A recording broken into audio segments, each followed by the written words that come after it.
welcome to this special meeting of the Granville Village Exempted, welcome to the special meeting of the Granville Exempted Village School District Board of Education meeting, wow.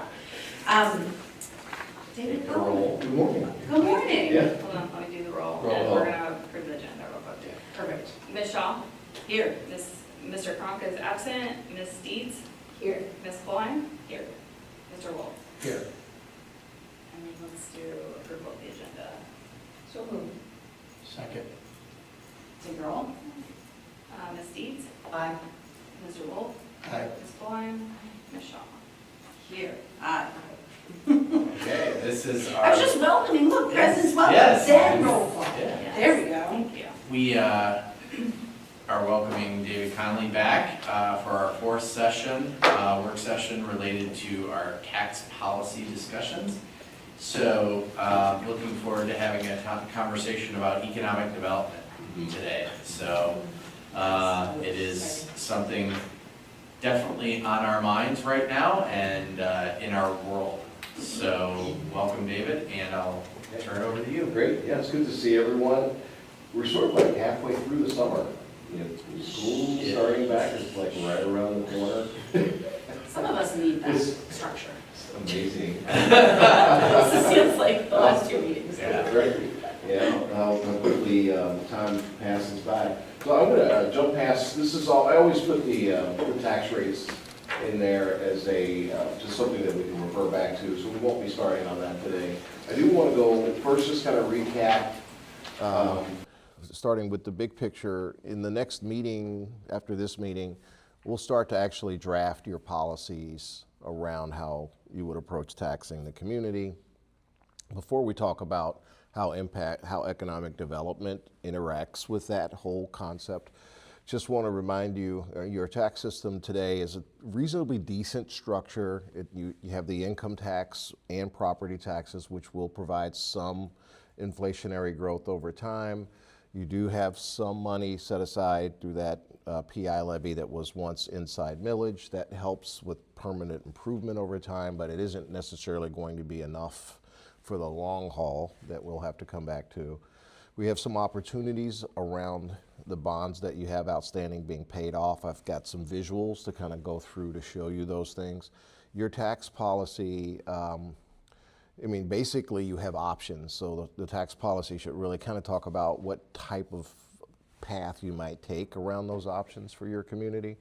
And then understanding that with the income tax being on a renewal basis, which you guys have elected to do, it does create some limitations as to how much you can commit to over time. Options we discussed included moving inside millage for the purposes of funding additional long-term maintenance, potentially replacing some of your existing property taxes with an additional income tax. Not that you need it. I want to be really clear about this. I had this happen in another community where we were just talking about ways of augmenting a system by moving from property to income, and somehow it turned into the district needs an income tax. You do not need an income tax right now. I want to be perfectly clear so that someone doesn't, especially when on social media, these things can just take a life of their own, and it's like, how did that get there? So down at the bottom, other things. So their economic development activity is one of those things that's a certain for almost every community over time. And how you embrace that process is really important. And it's really driven more by philosophy than it is anything. You really have to kind of get your hands around it. So let me talk about that for a second. Our last meeting, the homework assignment 2 months ago, was just generally speaking, let's just start with your school board members. Your job is to represent the interests of this community as it pertains to teaching their kids and taking care of their kids. You're not city council members whose job it is to provide jobs for a community and other types of infrastructure, streets and roads and water lines and sewer lines. So when it comes to economic development, from your perspective, you will be put into a position from time to time where you're asked to participate in economic development activities by contributing your tax dollars to support the growth and expansion of business. As school board members, you have the absolute right to say that's not our job. Our job is to focus on educating our kids and protecting our taxpayers. So when you're being asked to participate in economic development, the question is that something that you feel like that you have an obligation to do? Because that feeling of an obligation can sometimes interfere with how you interact with the other governments that are asking you to participate in economic development. So did you all have any time to really kind of kick around the ideas and feelings of what you feel like your role is in supporting economic development? So this isn't a right or wrong. This is just purely opinion, right? Yeah. Because, for the most part, Brittany and I are the ones that are interacting with the other entities. So economic development is predicated on the relationship between the municipalities and the school district. So we've taken a lot of time and energy to build relationships with the municipalities that we also serve as part of the broader school district boundary. So Union Township, Granville Township, Granville Village, McKean Township, Newark Township. All those entities we've tried to work as collectively as possible to have them understand our position and we understand their position. So I think it's been, our goal is to keep that a very positive relationship. Now, annexation will require us to build different relationships potentially with other entities, but I feel like all this is making sure that we get on the same page philosophically. And we have entered into some economic development agreements in the past that I think are an indication of how boards have operated previously, and we want to kind of recognize that a little bit through this policy, but also be future thinking related to economic development. And some of that philosophy has been, what's the short-term pain or loss for the long-term gain? And so kind of looking at that ROI for the school district to say, is this advantageous long-term? So if the village needs money for an infrastructure that will lead to economic development, that will ultimately improve our commercial tax base, then that's a positive. But if they're saying, hey, we want to, tip a residential development that's gonna, bring in thousands of students, and we're gonna capture that money for 30 years, that would be, ridiculous, okay? I think it's also important to know that, there are times where we have say, and then there are times that legally we do not have say, and the village could, or the municipality could impose something upon us. That's why that relationship is important. So I just wanted to set that stage a little bit. And historically, for the past 14 years almost, we have had an emphasis on economic development because of our lower commercial rate. So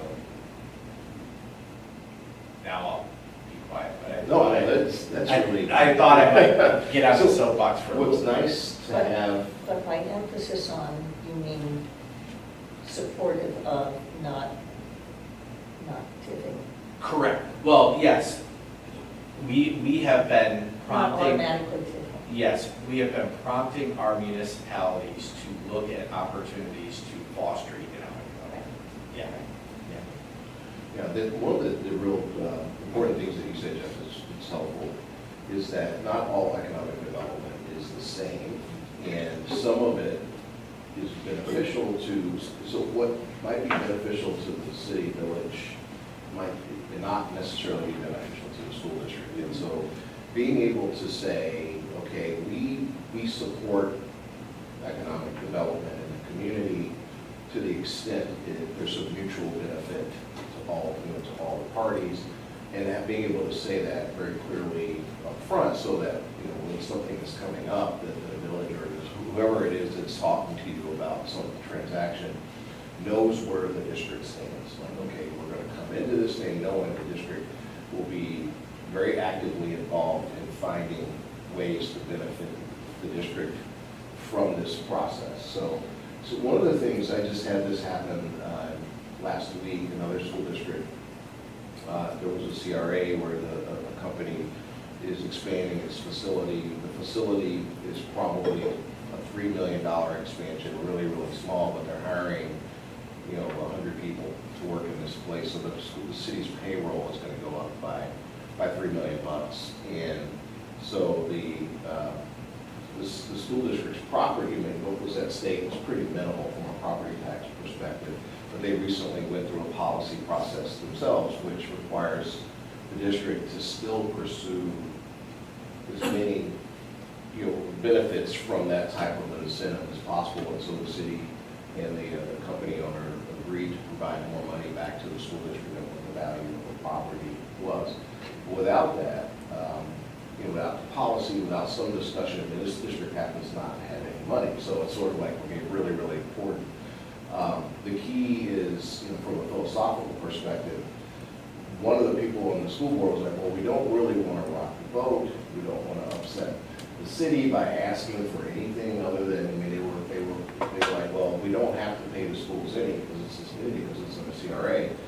But they went ahead and asked anyway because of the policy and received something in return. So in some cases I've worked with school districts where their perspective is, we'll just, so Jeff just pointed out, if there is no, certain things can be done without your approval, you're basically just sort of there to ride along. But even in that case, do you feel like it's appropriate to still ask for something in return because they are still leveraging or using what would have been revenues of the school district to support the growth of some type of business expansion or whatever? So it really comes down to the core of the fact that most incentives are using what would have been revenues of the school district to support growth. What do you receive in return for that? And what would you expect to receive in return for that? So in some cases you hear the conversation or the statement that the school district is being held harmless, right? So held harmless simply means generally that you will get what you should have gotten, while the other government might actually get benefits significantly more than what they would have gotten. The question is, if they're leveraging, here's another thing for you, food for thought. If they're using what your revenues to incent someone to do someone is just being held harmless or breaking even, is that sufficient? I mean, in essence, if you're being used to stimulate growth, should there also be some additional value to the district instead of just being told, here, you just get what you would have gotten, but had it not been for you, nothing would have happened. So should you ask for a premium, so to speak?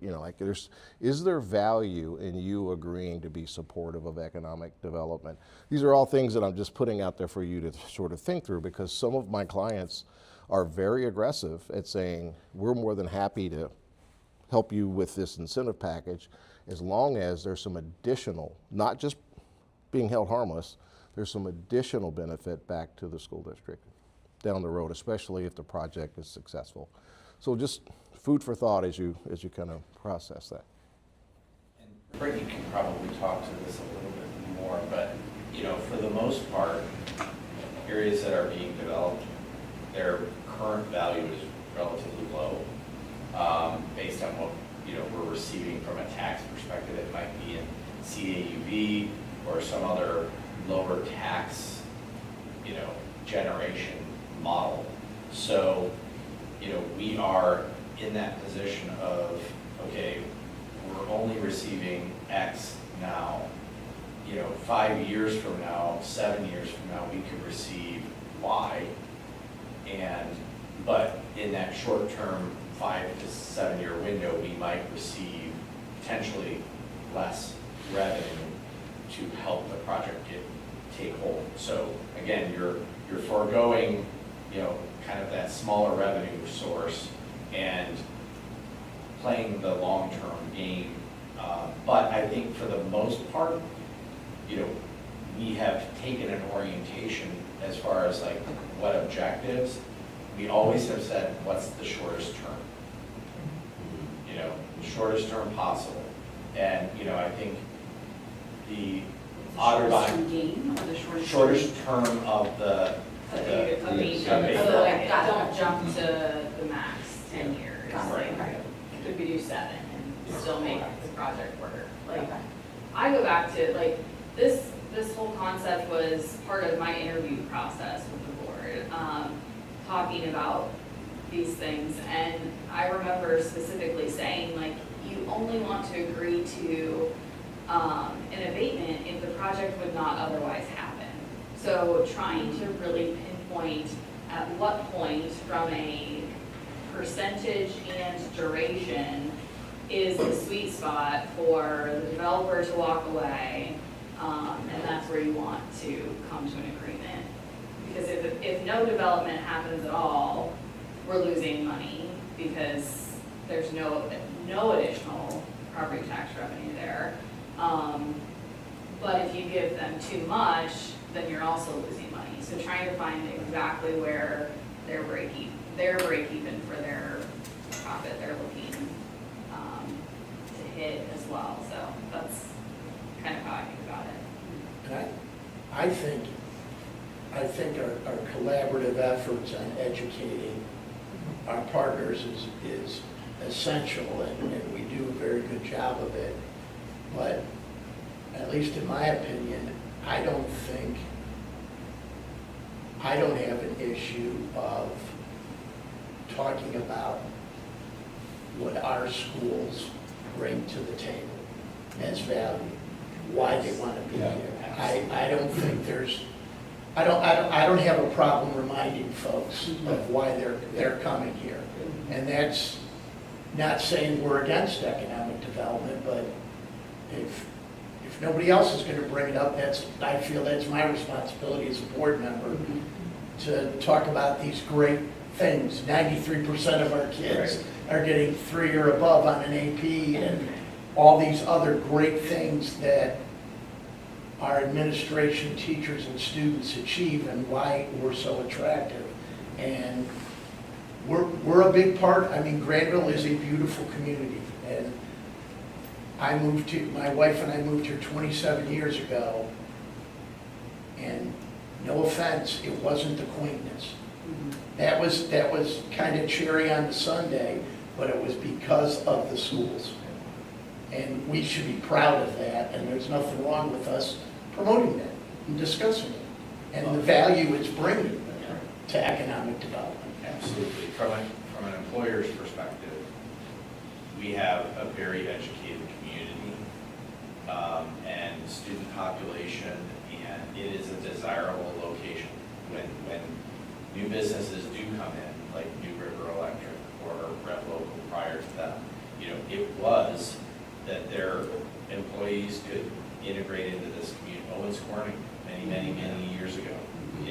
It's because of the value of the school district in the community that is the benefit to them, because they want their employees happy. And if their kids are getting a great education and they're in a wonderful community, there's a value to that. So I think you're absolutely right.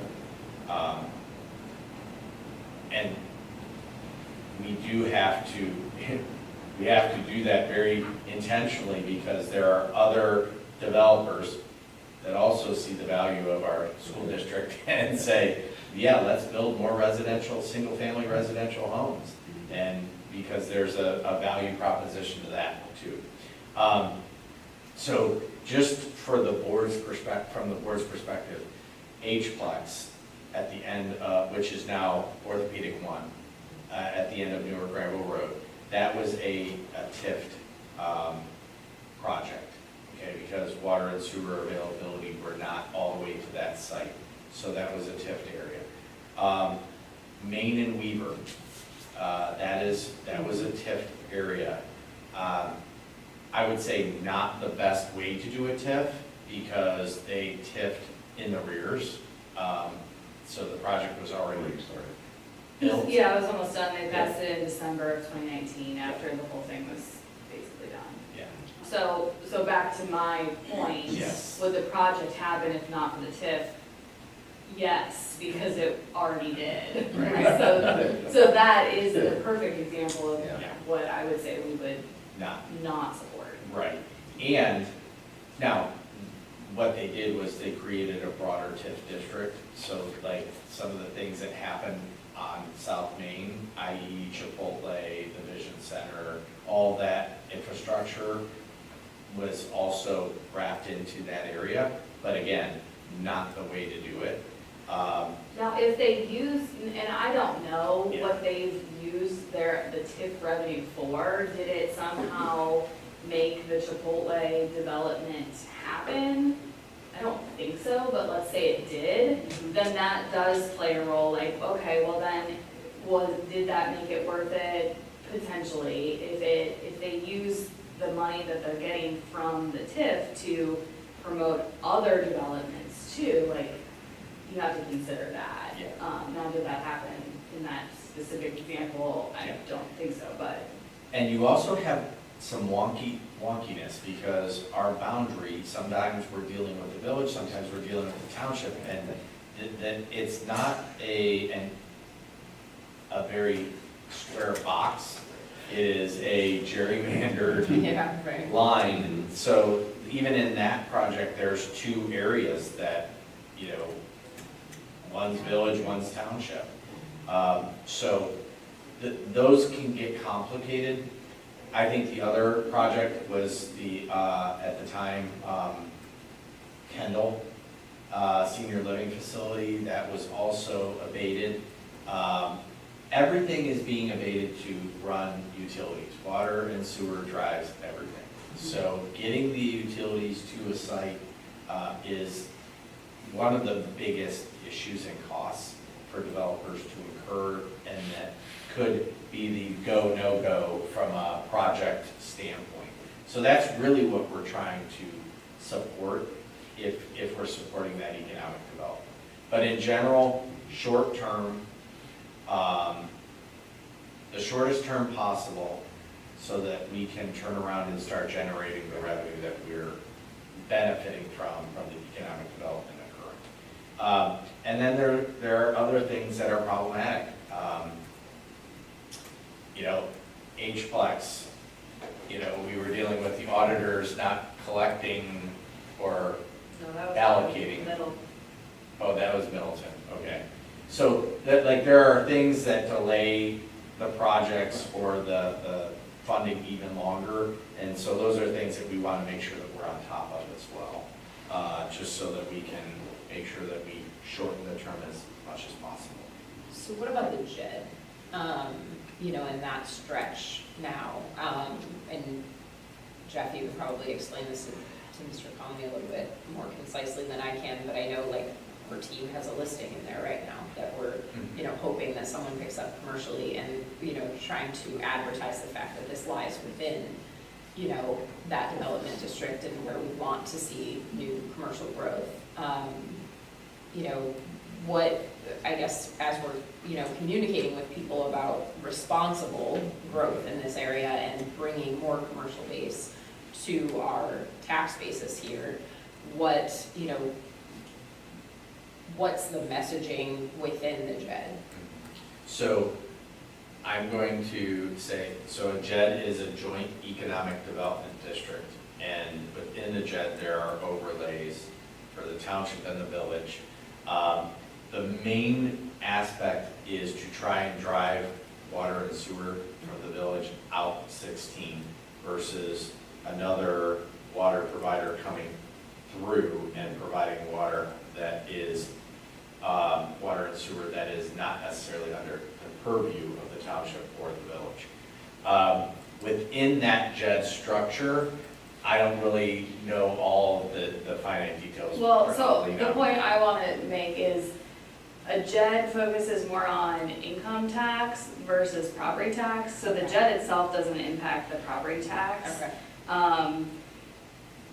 It's basically a way to extend income tax into the township. Okay. So that the village can, or so that the JED themselves can capture revenue from employees within that area, and then that would pay for Yeah. the water, the infrastructure out Got there. it, so there wouldn't be like a TIF. There wouldn't, but there could. There could be, but it would be outside of what the JED is designed for. Okay.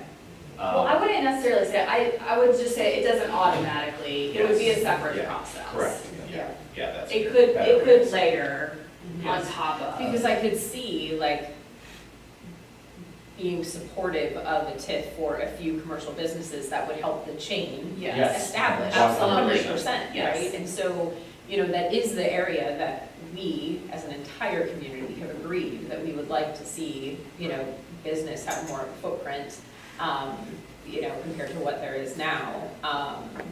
And so I think that is a situation where we would happily, Yeah. right, support, some sort of, delay. So the other thing is, the village is going through a deep dive on their fiscal strategy. So at some point, what I would like to do is have our tax policy marry up with the village and township, so that there is no loophole or gaps in our alignment, because I think that's really helpful. The other thing that is unique to Granville, but not unique in Ohio, is we also generated or started the CIC, the Community Improvement Corporation. So we have an economic development arm now that is trying to cultivate economic development and bring in projects. I think there's also some kind of misunderstanding related to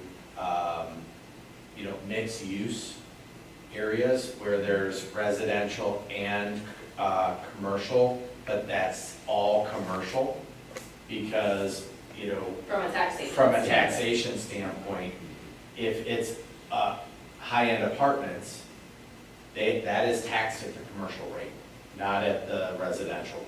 So again, Taxing the developer. correct.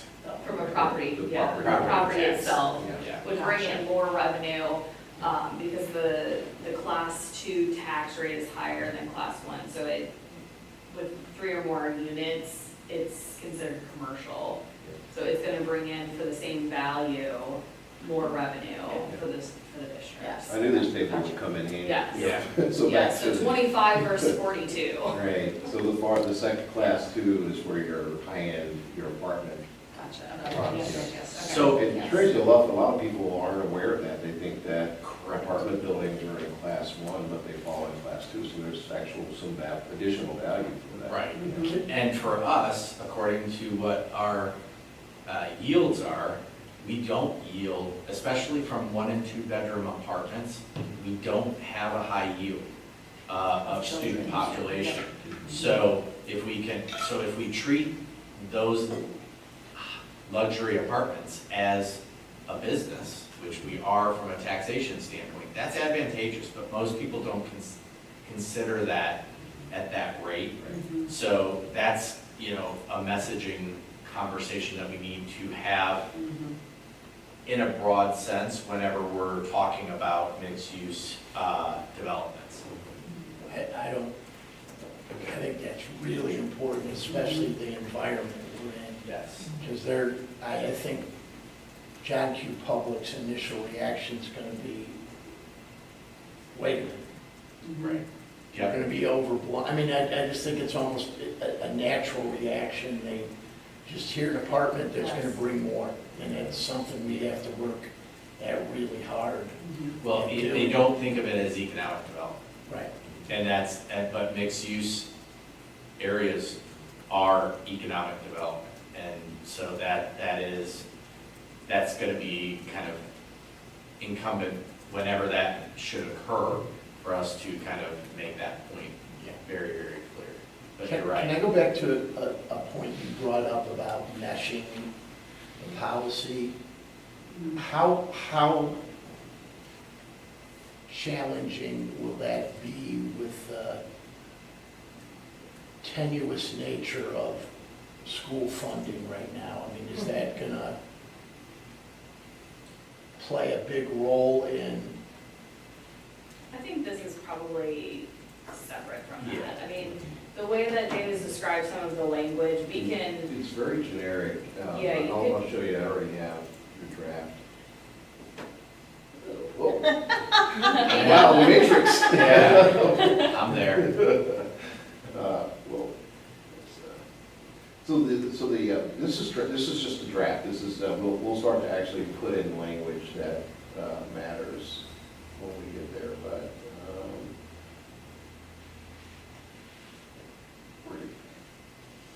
so this is very generic, guidelines, direct participation in tax incentive proposals related to economic development, and then, so it kind of a broad net for the types of economic development.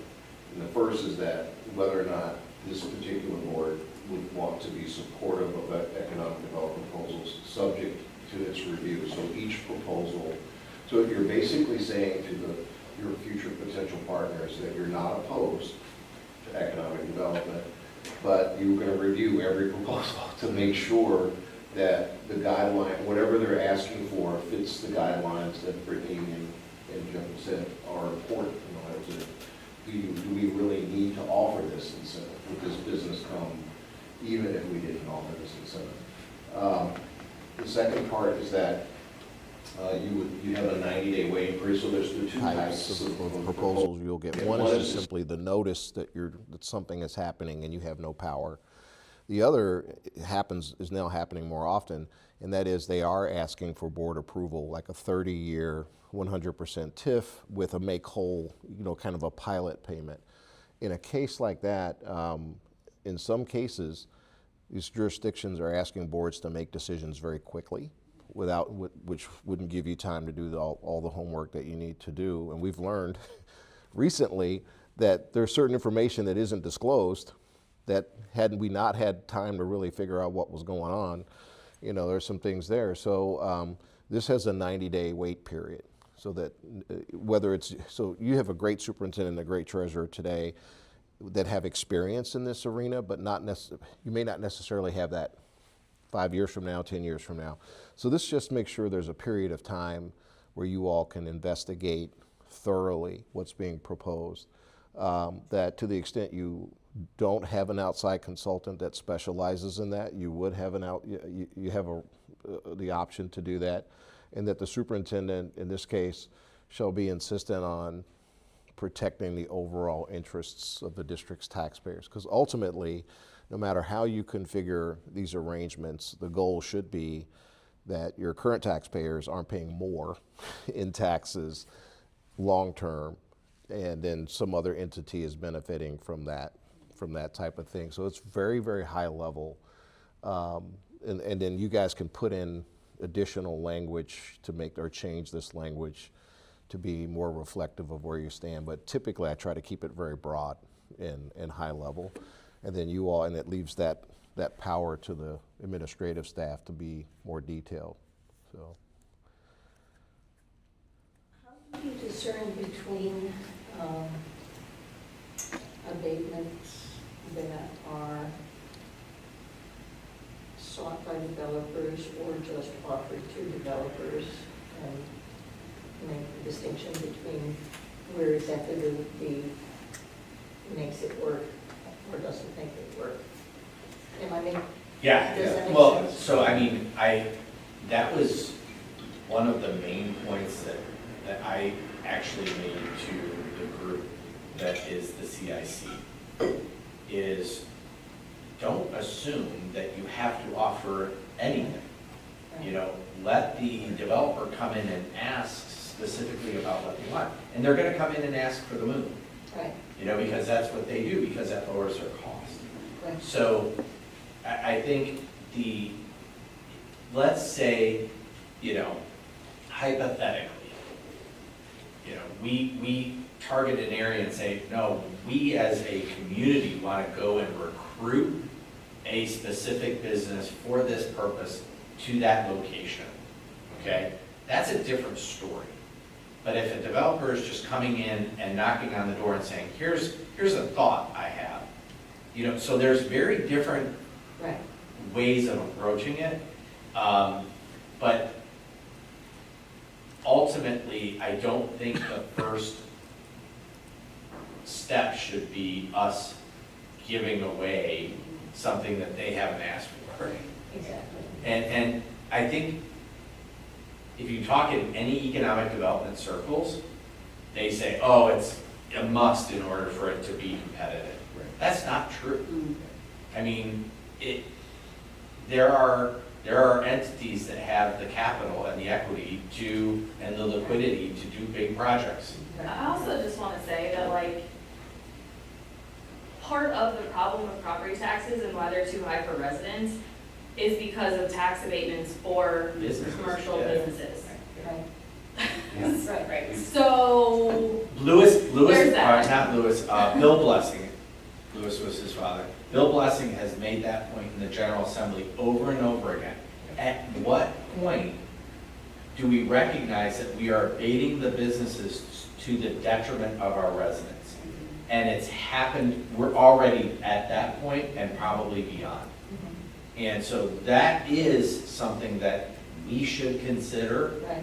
in the formation of our policy. Because I think, you know, listen, everything that you're going to do will have potentially a short-term impact on your residential tax base. They will bear a burden for a short period of time. So I think that's an excellent point. Yeah. I mean, we're already offering benefits from the value of the school. Correct? I mean, Yeah. One of the things that makes this community in your district unique is that you really are sort of the anchor for economic, the district is the anchor for most economic development activity. Some places, the anchor is low-cost labor, low-cost land. You all, what's the anchor here is development around you allows executives with these companies to live in a, just sort of if you take Granville out of the picture, what other community in this region sort of raises to the level of a high-level executive community? There aren't any. So in order for these corporations to feel like they can position businesses and activity around the area for their higher level managers and executives to live, you're the draw for that. So you don't have to feel like, okay, we don't have a chip in this game, because you really do. I mean, you really have the ability to say, we'd like to see how we can participate in this success here. And I think that actually let me say it actually. That was brought up at the LC Forward event. Granville was identified as a C-suite community, is another way to say it, where, you know, it is a draw. And people recognize that in the community and want to maintain that.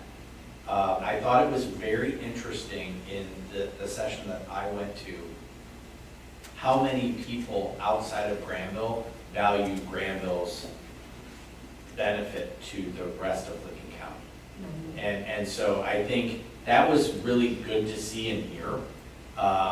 And I think it's important to amplify. The other thing I think it's important to amplify is in those conversations where you're talking about regional strategic planning, that you think of schools as infrastructure. You know, don't just think of water and sewer availability or fiber availability or utilities. You have to think of schools. And so that point was made. Herb is our conduit there, but I also made it to the presenter who was facilitating it.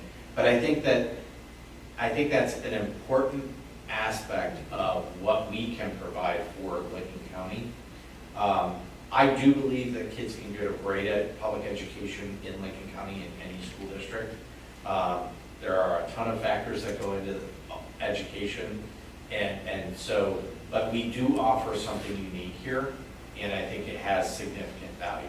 And so, you know, looking at the different types of instruments that David has up on the board, I think it is important to, you know, realize what leverage we have in certain circumstances. And to your point, Jeff, if we have to, we being Granville School District has to be the leader, we can energize the other school districts to make sure we have a place at the table, and to the point of, I don't care if it's another school district, the value they bring to wherever it is, but, you know, collectively, that schools play a big part in this. I mean, I don't know if you've ever done this, but I would love to actually take our policy to the county commissioners so that they understand what Granville's parameters are, what our expectation is. County commissioners have a lot of pull in what happens regionally. So the more government entities that are aware of our philosophy, the better. And understand our philosophy. Correct.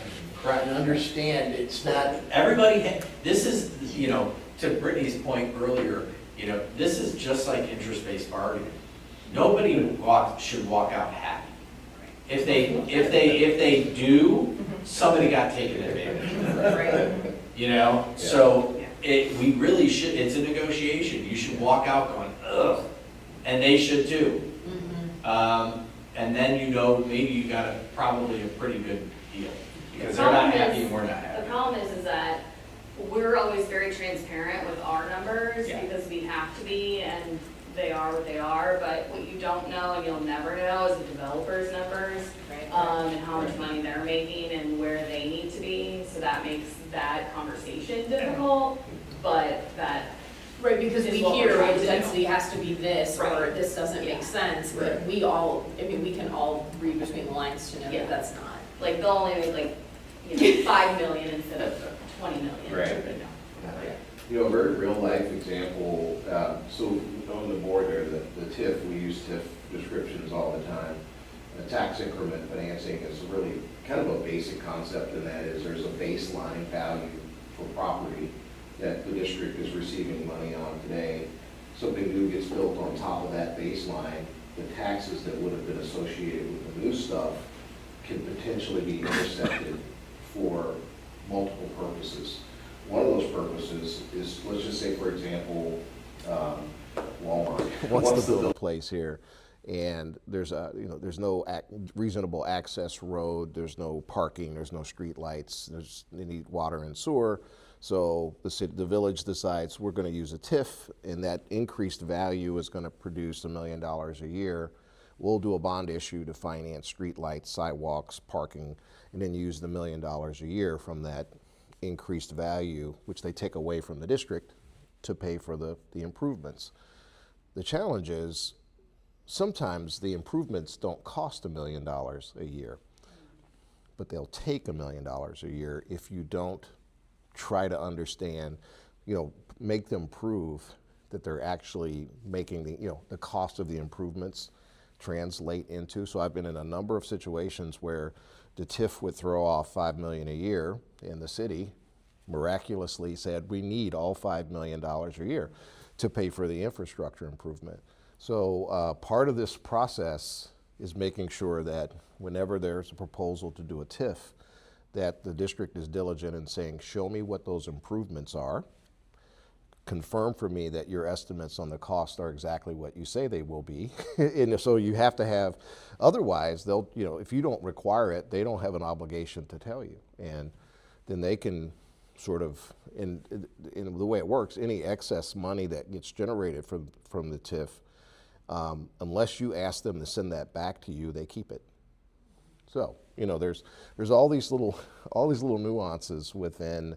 And I work with cities as well, where our TIF funds are just burgeoning because we didn't need all the money for the improvements, and the school districts never asked for any sharing above what was generated, what was needed for the improvements and what was generated from the excess TIF revenues. So those are all these little nuances that, if you really kind of work it through, can benefit the district down the road. But Brittany had mentioned there are these are all the different types of economic development incentives. And sometimes they get layered on top of each other. So you can have a TIF and an NCA and a JED all for a single area. So, and sometimes there can be just one, sometimes there can be multiple, but you really have to just kind of boil down to, from the district's perspective, what's in the best interest of this school district and the community. And if you define those things, then it's easier to try to navigate whatever the proposals are when they come in, because they can look multiple different ways when they come to you guys. So, are you guys familiar with everything that's pretty much up there? About sharing philosophy with the commissioners, I think it needs to be more than philosophy. I think unless you back that up with the numbers for why Yeah. this is our policy, that's not going to make a No. whole lot of difference. Yeah, I would agree. Because without context, Exactly. they won't understand why we're taking the position. Exactly. Yeah. Exactly, and understand why things affect Granville's district differently from, say, The rest of the Florida. county, Exactly. literally the rest of the county. Yeah, and unless they do have incontrovertible reason to understand that, they won't. Correct. Good, great point. One of the other thoughts that came to my mind while you all were talking, so there's only one other school district in Lincoln County going through this process right now, that's Heath. And as they're going through it, they're saying the same, you guys are all saying the same things, but there are other school districts that are, board members that are pretty much completely in the dark when it comes to really navigating economic development. There really should be sort of a county-wide initiative where all the school districts go through this process to understand, because potentially what could happen is that one district who's really not aware of all the different things, they can make a decision that reflects poorly on the rest of the districts, or at least creates pressure on the rest of the districts to do what someone else has done. So I don't know if you guys have a county-wide group that, of board members or superintendents, where someone can sort of say, hey, we should probably have a collective effort to work together to protect our interests from, because it's not just right here. I mean, the economic development is happening all around. In some places it's happened and opportunities were missed, huge opportunities were missed. But, I mean, I would say this, you guys Yeah. could really be a leader in that process. And we've done that and had, at least from a residential standpoint, some language drafted by Scott Scriven to kind of share with other entities within Lincoln County to kind of make that point clear that school districts in general would benefit from this process. They really would, yeah. You know, when I look at the different incentives programs, so I look at if a municipality is saying, we need X infrastructure, finite dollar amount, blah, blah, blah, blah, blah. You know, tax incremental financing is probably the orientation that I, would see.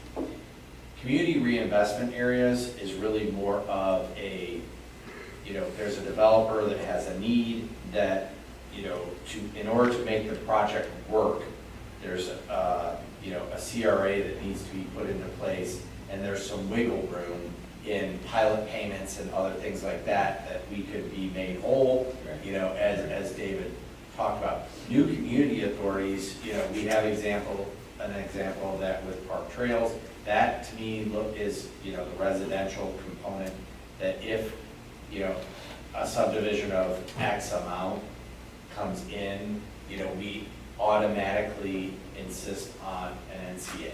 Well, I would say, yeah, and that's exactly what I was thinking, except that it'd be great if our policy articulated that we, like we did recently with Heath, pass a resolution authorizing or directing you to request that, put that into the policy, but really go further and make it clear that, like, we can't just slap that on a new development, like, that's not, we can't do that. We can't do that, yes. But here's what we can do, we can ask and Exactly, we can bet. and we will do that, but, yeah, having a trigger, like if it's X number of homes, it triggers us to go through that process or something, I think would be perfect for the NCA. Yep. Now, the nice thing about NCAs, and I try to encourage, like most of my city governments, whether we really need one or not for the project, is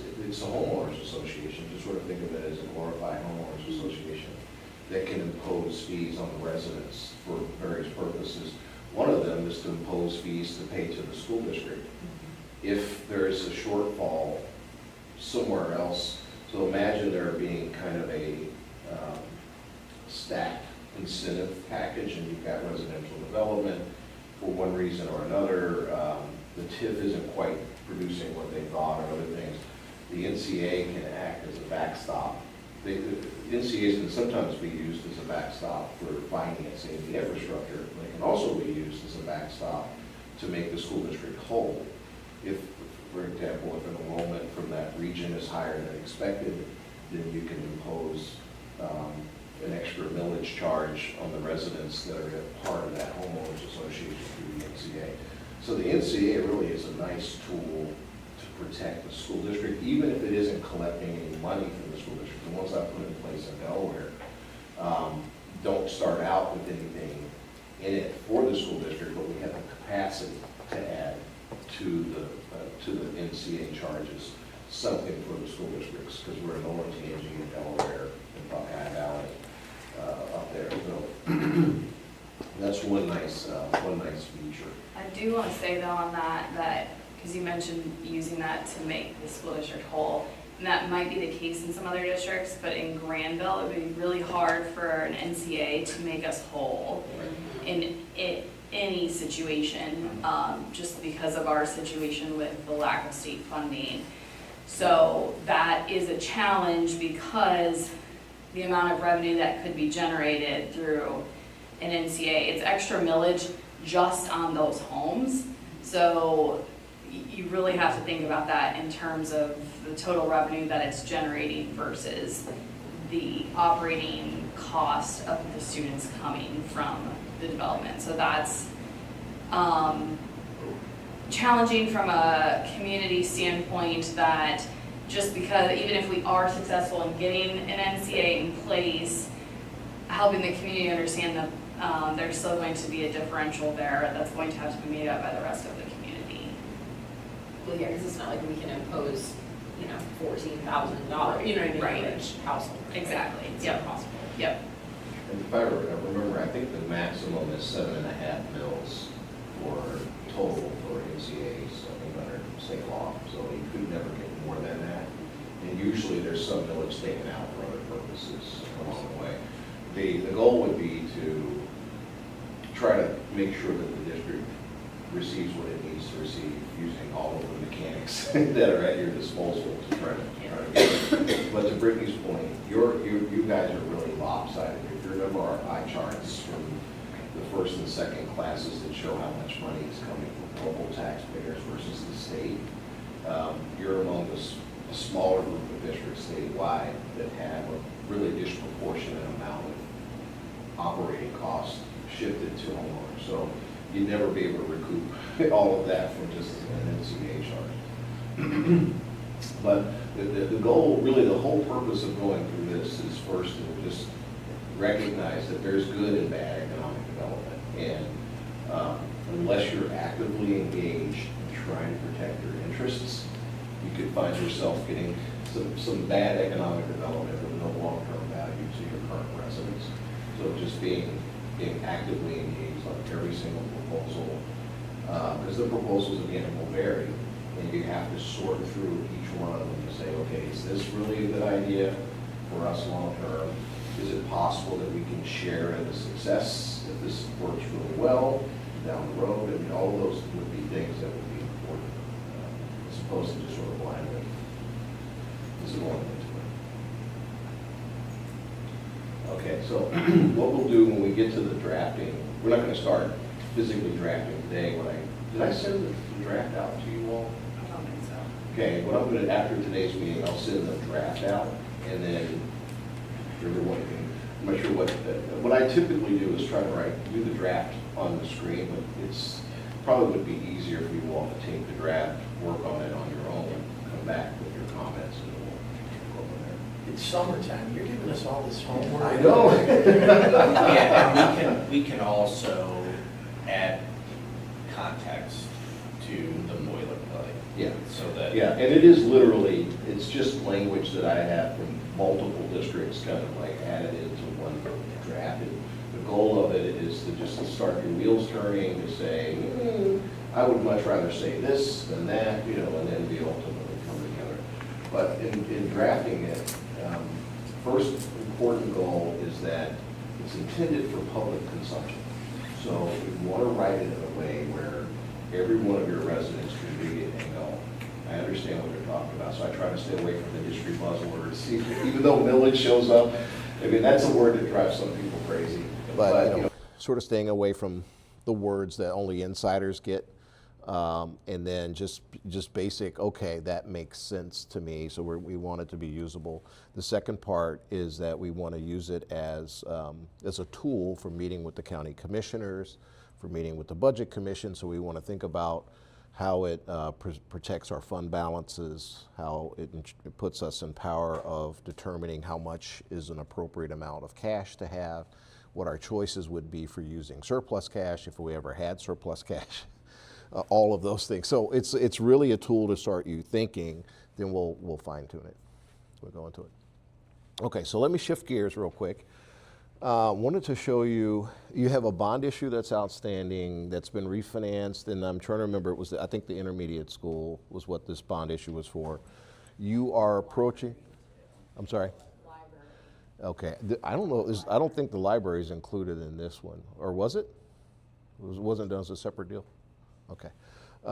So you have roughly $3 million a year being collected right now to pay for the bonds that are outstanding. In 2029, the payment on those bonds drops to $1 million, and then it's paid off completely in 2031. So what, if you do nothing at all, I just put the equivalent of today's mills on here. Now those mills will change as your property values go up. The real thing is it's really just dollars. So you've got $3 million dropping down, and I've kind of rounded it to $1 million to 0. And if you do nothing at all, then your residents are going to see a reduction in taxes, property taxes that look sort of like that. A lot of communities over the years, this sort of happens without any fanfare whatsoever. Most residents don't even know that the bonds were paid off and that their taxes went down, because 3.4 mils just sort of isn't necessarily a number that jumps out at a lot of homeowners. I've always encouraged my clients, when you have something like this, to really think about the options that it gives you. And sometimes we refer to it as the millage dropped or no increase in tax opportunities. You have the potential opportunity, for example, to do something that would at least capture the $2 million there, or if you waited to the 2031, an additional $1 million. So an idea, for example, would be you could do about a $55 million bond issue using the same $3 million that's going to be coming off. So if you think of the concept of a no increase in tax bond issue, this is all coinciding potentially with the need for a new facility. It's not, to be perfectly clear, it's not taxes, people are foregoing a tax reduction, but at least they're only paying what they have been paying over the years. So you could consider that as an option available to the board. A 0.25% additional income tax is about the equivalent of $3 million a year. So let's say you decided you needed to increase your operating revenue, and you wanted to say to taxpayers, property taxes are going to go down by $3 million. We'd like to add the 0.25% to the income tax to offset that. That is a potential option. Or you could use, I don't recommend it, but another property tax for capturing that for either PI or for operating purposes. So you do have like some options to think about related to what will be happening, you know, in this particular window. So it's just kind of keep that in the back of your mind. One idea could be simply, we want to provide some property tax relief to our community, so we're not doing anything. We're just going to let the bond issue pay off, and you'll benefit from a 3.4 mil, or the equivalent of 3.4 mils in reduced taxes following 2031. So just wanted to put that. Yeah. People know that. Right. So the real question is, like, because there's no, right now, I don't know that Any pressing operating revenue needs, right? Not right now, there will be at that period of Yeah, at that time, point. so like, the bond issue would be the best option, but from a timing perspective, won't be the time. Mhm. So we'll need operating money at that time.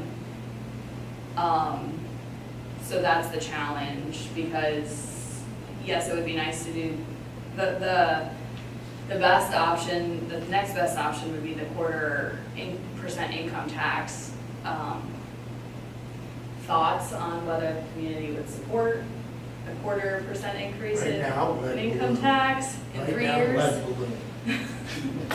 So, even as an offset to property taxes. yeah, so going down. my thought was, you know, we consistently get the people who don't remember that we tried an earned income tax a million years ago, and it failed miserably.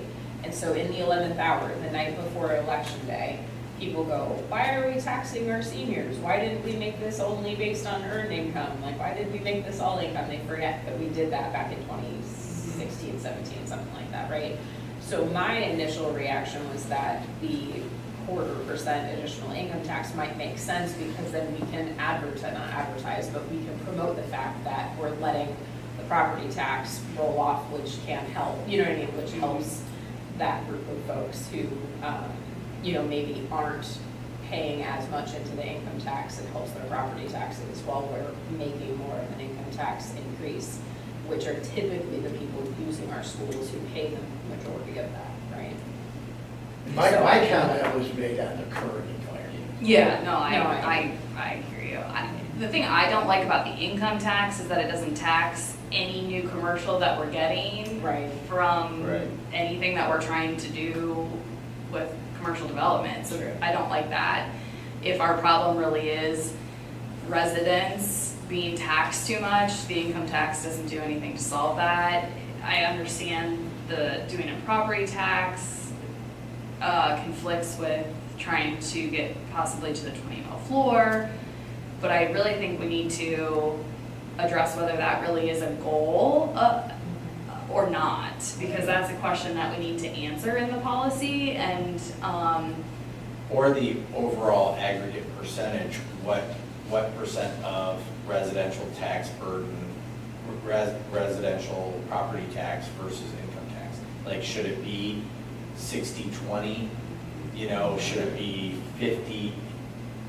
Knowing that there's other revenue streams. Yeah. I know that didn't mean that's the whole and big. Jeff was doing the new man. I'm just thinking of Brittany's pie charts. yes. But the problem with the pie chart is, as income tax revenue increases, it decreases the other percent, because it is a percentage of whole, and so that Yeah. concept, I remember, is very difficult to explain to people, how that works, so. Yes. um, But I feel like, you know, we could get to a point where we are potentially over-reliant on income tax. I too. agree. I worry about that So, too. so like, we have to have the balance, like, diversification of your revenue streams is, what does that definition of diversification mean? Yeah, I don't know if this version of the policy has language in it. This topic is perfect. Like, if property tax for business is 25% or greater, so, you know, to your point, Brittany, the policy can say, today, it makes sense for us to have an income tax, but if we start to see commercial development, Shelby School District has Rover Pipeline. And we were going through this whole thing, and on the surface, it looked like an income tax made a lot of sense until we got really drilled down and saw that Rover's paying 50% of their property taxes. So they were like, okay, in the short term, we're going to stay with the property tax structure, even though 50% of our residents are on fixed income. But if Rover ever drops to less than 30%, we're going to swap and go back to an income tax. So you can have language, we can augment this language to say whatever balances that we want, because the policy says every single year the CFO has to provide an update on how the tax base is changing, who's paying what taxes, so that as that 25% number starts to move, the board can say, okay, wait a minute, now we're getting to a point where, you know, and remember the purpose of the policy is to make sure that future treasurers, future superintendents, they may not be as talented or as aware of these things, or at least still following the same plan. Okay, so this is what we had decided, and then they can look at that and go, okay, hey board, we're now 40% class 2. It's probably a better idea to switch back, switch our strategy back to more property tax to create relief, because businesses can pick up a larger share of the tax burden. So should we have the discussion about the 20 mil floor? Unless there's a better time to do that, David, I think we should. Yeah, let's, I mean, yeah, it's I mean, I number feel 7 like- right It's right there, so here. we might as well. Yeah, I just feel It's- like a lot of what David's gonna go home and do and draft depends on us answering a few of these questions on the on this Yeah. discussion Yeah. slide, and so, not to disrupt the conversation, but I just wondered. No, this is very useful. So we talked about the 20 mil floor. There's, the 20 mil floor is a double-edged sword. On one hand, if you're there, let's just assume for a second that the state lawmakers don't do anything else to the 20 mil floor functionality. We know there's a pretty good chance that they will, but if it continues, the positive side is that you will get some growth in your revenue. And the goal is to try to stay, have growth that matches inflation, if you can. So for property taxes, and for you all, that's a lot more realistic than most school districts. Since in your case, you're mostly locally funded, so property taxes from homes and income here will work better. Districts that are more funded based on state funding, it's going to be really hard for them to keep up with inflation. The second half of the 20 mil floor, though, is when homes go up in value, even though it's now going to be capped, at least the calculation for how much they have to pay as their homes go up in value when you're at the 20 mil floor, it's still an increase to a homeowner. Now, at one point it was 20 or 30%, now it'll be 3 to 5%, but still, it's an increase.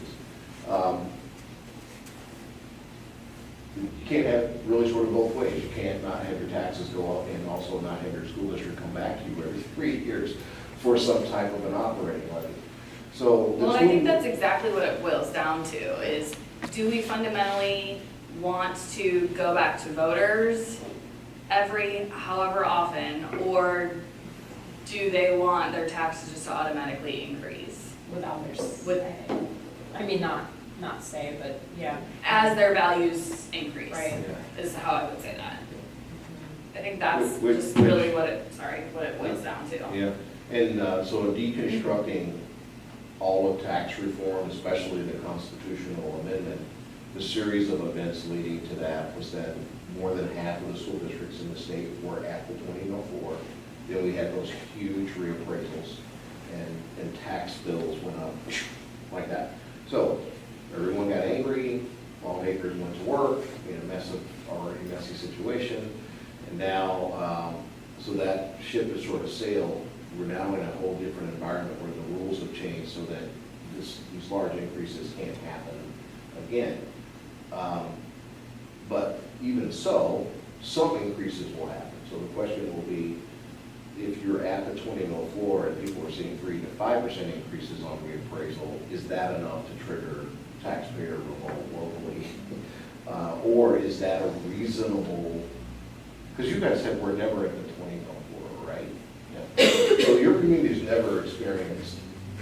those kinds of, any increases like it relative to what other districts have. So it really boils down to, is it a reasonable policy to say, we think it's fair on reappraisal to have 3 to 5% increases in property taxes, and as a trade-off, we won't be coming back to the voters every 3 to 5 years, we hope, for operating money, as long as you're spending responsibly and everything else. Because you can never really predict how spending will change, or how, you do have a portion that's income tax, how that's subject to cycles. So, and there's no right or wrong, it's just policy, like what is a good policy for this particular community. So it will take you another 4,000 years for this number to get to the 2004. But that's today, that's no big deal, simply because you don't have very much in that category, in terms of value. All of your value is in this category. So you could accelerate your ability to get there by changing your tax structure for the sole goal of just simply having income that adjusts upward, over time. Or sort of leaving it the way that it is, and then just kind of gradually trickling down to the 2004, which might take, did you run out kind of a rough estimate at where you are today? 10 years probably, or longer? No. It's gonna take a while for that 25 to get down to 20. Yeah, it's not in the forecast. Yeah, so, so it'll take a long time for that number, because just simply imagine 3% every 3 years, that number would come down. And the reason, because, yeah, you can look at it just in isolation, but it doesn't make a ton of sense to look at it outside of the forecast, because we will need more operating revenue, and so like, if we do decide to do a property tax, that pushes you back up off the floor, so like, it's hard to look at that over a 10-year period. And we know Just we on the have, revenue side. we have to approve a renewal of the income tax, Yeah. no matter what, in 2027. So like, there are things that we have to do. The decision on operating revenue comes a little bit later, but not long after 2027. Right. So, to Brittany's point, within that 5-year forecast, we have a need for additional money. So we have to kind of think about that first and then the aggregate. But think about the aggregate in the context of making that decision.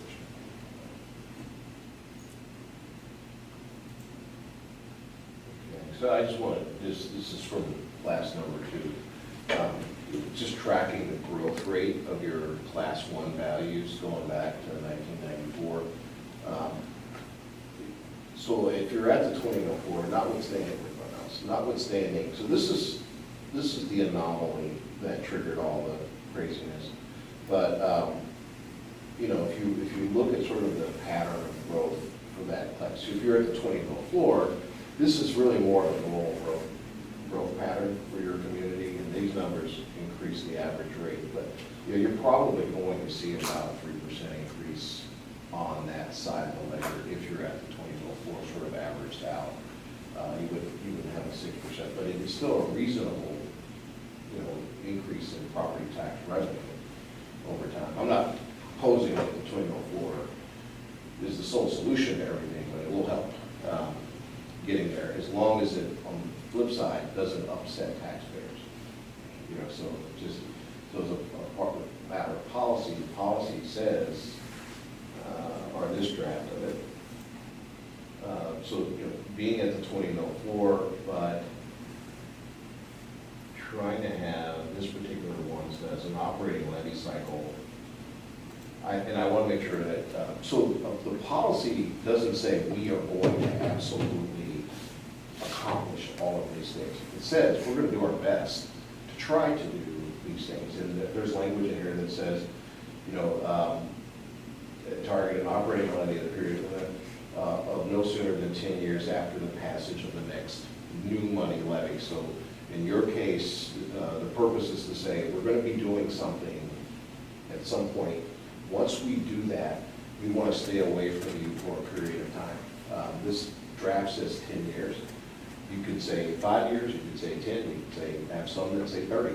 I have some that say 5 years, I have some that say as long as possible, without a time frame, because they can't really tell. But the policy is intended for you to express to your taxpayers your goals here. We're trying to do everything, we're trying to put taxes in place, we're trying to change our mix so that our revenues are consistent with our spending, so we don't have to keep coming back. If we do that well, we hope to be able to stay away from you for 10 years or some number that you think they would appreciate. That's how it all sort of fits together. And we kind of made that type of commitment with the income tax, and tried to say, we're not coming back for 10 years. Yeah. Property tax, we were kind of on a cycle of every 5 to 6 years, right? It Ish. varies pretty drastically, because that's the thing, like putting this into policy, if we make that 5 years, you just need to know when we're establishing what millage we would go for with the property tax, that it needs to last 5 years. Like, it just, basically whatever number you, in my opinion, whatever number you plug in there determines what your millage needs to be. Yeah.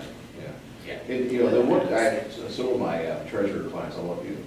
The treasurers always are like, okay, we can't spend more, we can't spend more. They're like holding on to every single dollar.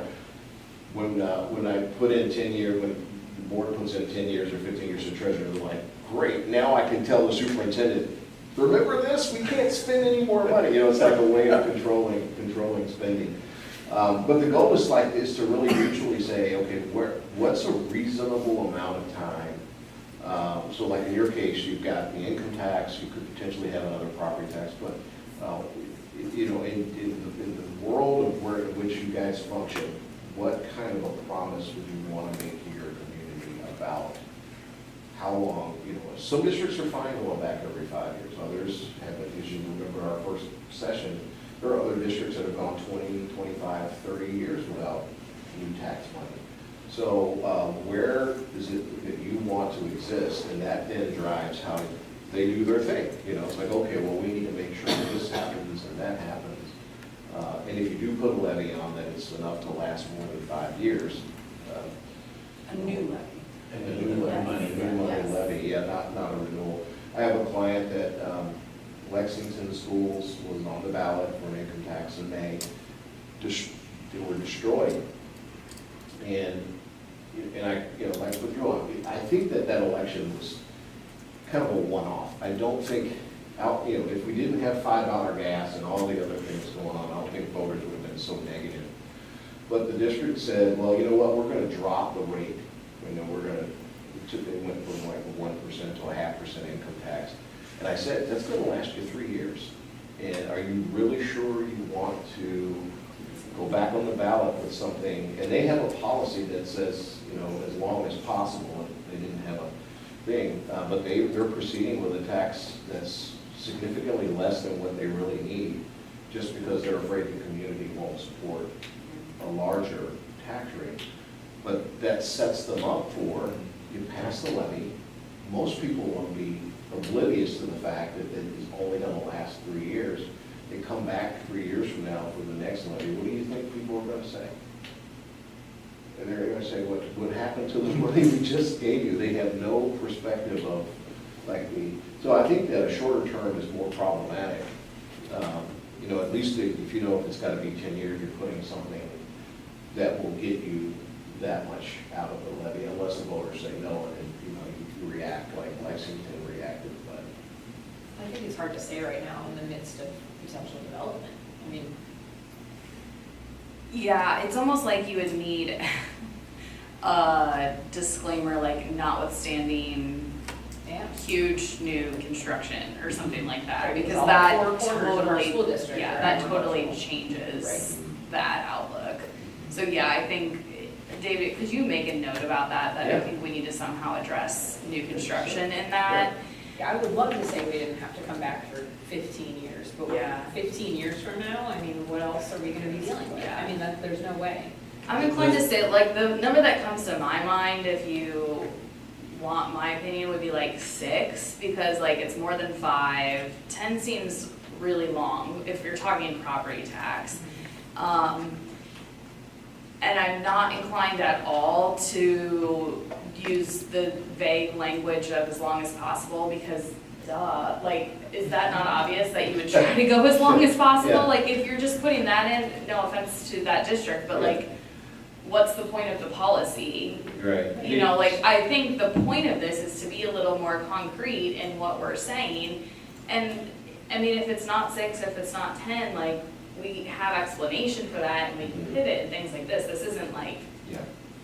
tying our hands in any way, but it's a goal. And I think having something concrete there is, I love hearing you say that, because, I mean, I've done 40 of these at this point, and there are some places that, after all this work, we get through, and they're like, well, we don't want to commit to anything. And I'm like, well, why did you go through this? You know, can we, and you'll see in here, because this is an amalgamation of a number of different districts, but there's some really like, you know, kind of like not very committed language in here, like, you know, it says that you're trying to do things. It doesn't mean that you're gonna get there, but at least commit to trying to do something, right? Don't just kind of peter out at the end and go, we're afraid to commit to anything. Right, so going back to the 20 mil floor, if I remember right, a couple conversations ago, there was a way that we could change things that we currently have to get us there Yes. quicker. What does that look like? Is that, I mean, I guess I'm trying to figure out if we can agree at some point about where we stand on that. yeah, so the one thing that I think David mentioned last time was related to inside millage and Right. moving more of the inside millage, the 2.45 mils, right where his arrow is up there, from general fund to permanent improvement. And so that kind of offsets what we've been doing, moving general fund money into capital as transfers. So it accomplishes the same thing, not necessarily dollar for dollar, because that would be moving more money than what we currently move, if that makes sense, what I'm saying. So you are taking a chunk of money that's in general fund and moving it to capital, and that would be permanently. The transfers gives us the flexibility to look at our cash balance on an annual basis and be a little bit more flexible. But if the goal is the 20 mil floor, then that would be a great option to get us there quicker. But is that the goal? Right, I think, yes. So I don't know, like, does everybody want to share their thoughts on, like, do you think the community would rather us go back more often or have their taxes increase incrementally? I think my personal opinion is we heard that message with the income tax in a related, you know, way, that they wanted to be able to vote every 5 years. I mean, and I know that was a permanent versus like a renewal, right? But I think when it comes to their property taxes, to understand that they would just have incremental without, you know, us coming to them and saying why we needed something, I don't know. I mean, I have a feeling, and Fred can correct me, but I have a feeling Fred's gonna say that he would rather that we not have to go back to them as often. I just feel like this community likes to have an opinion about what happens and not have an automatic anything. I agree with you 100%. In the perfect world, I'd like to go to them less, Yeah. but I think our community, it's more important that they have their say. That they can have input on it. I really do. I think they want to have that. And I worry that the incremental increase, once we are at the 20 mil floor, that incremental increase, what if it's not enough? And then we are And then still you still going have to back go to back that, to Yeah. even after we said if we get to this point that we I don't agree. have to. Like, I just worry about the what ifs, and there's so much uncertainty And- around growth here. And I mean, I do believe, as David referenced, the state of Ohio is going to change something with the 20 mil floor. So knowing the ambiguity at the So if general it turns assembly into a level. 15 mil floor. I mean, I You're don't just think really it's, chasing your tail yeah, on that. I think it, David, I don't know if, I mean, we we talked about vague language, but I'm a master at that. He wants to be vague, I want it to be very concrete. Yes, exactly. But could we put something that is, you know, the Board of Education is always looking to find growth oriented options, meaning that we can capture growth. So it's not saying, you know, let's try and get to the 20 mil floor, but we're looking, you know, the income tax grows. You know, the property tax, unless we get to the 20 mil floor, it won't grow unless we ask for voter approval. But we could do what we're constantly doing, which is trying to get there, because it's a long road. Yeah. Within this cycle, we're gonna have to increase property tax, or some type of tax. So, in the Yes, five-year some- forecast. But Yeah. that's why right now is the pivotal Pivotal, moment to yes. decide if we do want to target the 20 mil floor or not, Right. because it's going to determine really what you put on the ballot next. Correct. And that's, But but if you use vague language that says like you're looking for growth, then you're saying get to the 20 mil get to floor. 20 mil floor, so that's Correct. the same thing. Yes, without using that language, because I think the 20 mil floor language is going to go away. Oh, well, David already talked about, like, he said 20 mil floor equivalent. Right, is or like what or the equivalent. language would be, Yeah, look, just so that you can have, this will help you zero in. I wanted to show you roughly what your taxpayers would experience if you're at the 20 mil floor. So this is the median home value here, 35 assessment rate, so that would be the assessed value, assuming this is what, you know, the county auditor carries. So just basic math, this, just for calculation purposes, this is just 1,000 with this number. 20 mils would produce, that homeowner, 20 mils is only for operations. So you might remember the affordability where the number was higher, that included the bond millage and the PI levy as well, and the library taxes. This is simply the operating 20 mils. So they're paying $3,325 today. Assuming you're at the 20 mil floor today, you go through reappraisal 2 to 3 years from now. What's the next reappraisal? Say it again? What's our next reappraisal? 26. Okay, so, well, so Or there's- 26 is update, so okay, 29 is 29, so let's say we're at 29, because this only happens whenever there's an update or a reappraisal, so every 3 years. So every 3 years, because now the increase is capped at inflation, let's assume the inflation rate is 5%. Their tax would go from $3,325 to $3,491, or $166 a year increase per home every 3 years roughly. So that's the dollar amount that people would experience if you're at the 20 mil floor based on that value of a home. But I So worry does that help? that Does that give doesn't you a help- little That more- doesn't keep us up, that doesn't keep up with what we're gonna need. Probably not, but it is helpful to see that Yeah. because that might not be noticed. Yeah, so Where- it's helpful to do that to really, and keep I in think mind, that's you a won't have a low- higher median I home think value it's a than most low districts. appraisers. So instead of 5% do 30, what Yeah, so- would No, the experience? 475 is Yeah, so probably if 166, I don't think it's if right. this were before Because with turnover. legislative buying changes, houses, then they would have got $1,000 Yeah. increase. Yeah. And that's the problem, is Yeah. that happened one time, and so Right. it's, Yeah. So, you know, when you look at it this way, you know, again, I mean, this is just one home, you have many homes, that's why you get, the district's getting more money.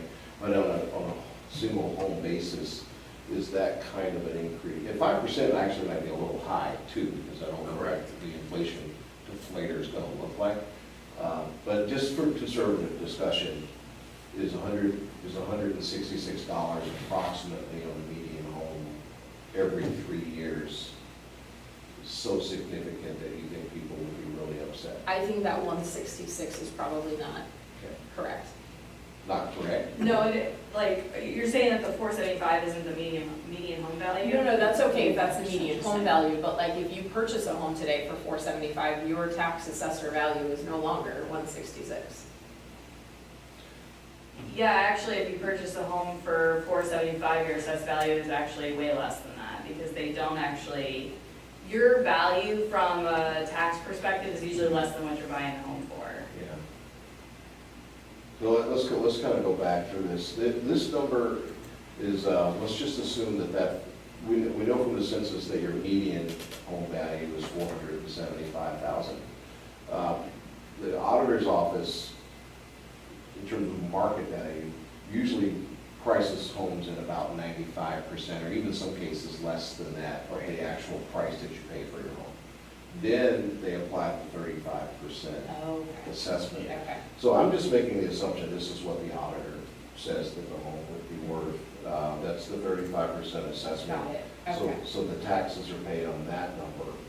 And then you can do 20 mil calculations a couple ways. I just take the full value, divide it by 1,000, then use the full whole number for the millage rate instead of .00020. Got it. Okay. And that comes out to this tax. And this is very generic because this isn't including rollback.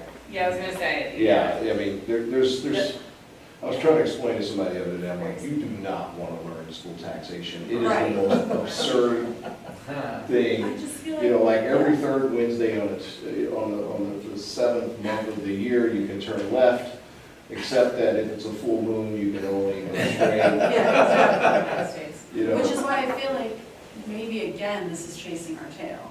And maybe the point is, we don't want to try to get to a 20 mil floor because it might not be there, it might change here, that might happen, it might not benefit us. And on top of all that, our community likes to check in.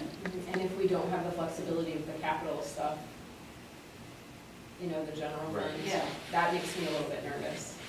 Yeah, because the reality of getting to the 20 mil floor would take a combination of moving inside millage, stretching our current cash balance for Right. longer, and our first, like, new money would have to somehow be something other than property tax. And so, like, it might be very. I don't difficult to even get know, to that. even if our goal is to get to the 20 mil floor, I don't know that it's feasible. correct. Right, so is it even feasible as a district? Is it going to stay that At 20, yeah. with lawmakers? Right.